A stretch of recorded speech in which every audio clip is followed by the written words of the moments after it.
గుద్వాన్పూర్లో అధ్యక్ష ఎస్సీ. ఒక నిమిషం అన్న, ఇక మాట్లాడిన నేను నాకు దయచేసి, నేను ప్రజల సమస్యల గురించి మాట్లాడుతున్న, రాజకీయాలు అస్సలకే మాట్లాడను ఈ వేదిక ద్వారా.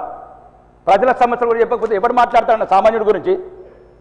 అధ్యక్ష ఆర్మూర్లో జిరాయిద్ నగర్ ముస్లిం పిల్లలు ఉంటారు అధ్యక్ష, మొత్తం కూలిపోయింది, గోడలు కూలిపోయినాయి. జిరాయిద్ నగర్లో ఎంత రిక్వెస్ట్, 2,30,00,000 ఎస్టిమేషన్. మరి ముస్లింలని జనజీవన దూరం రాదామా? అట్లాంటి పరిస్థితులను నెట్టి వాళ్ళని ఏ వాదనకు తీసుకువెళ్దాం?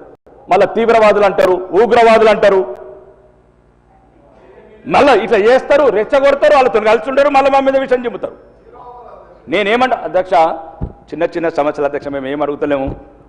ఆ హాస్టళ్ళు, పిల్లలకు స్కూళ్ళు 2 కుద్వాన్పూర్లో ఆల్రెడీ ఎస్టిమేషన్స్ వచ్చినాయి అధ్యక్ష. BC hostel, SC hostel. నేను ఓసీ హాస్టల్ అడగట్లేదు అధ్యక్ష, నేను రావులు రెడ్డిల హాస్టల్ అడగట్లేదు.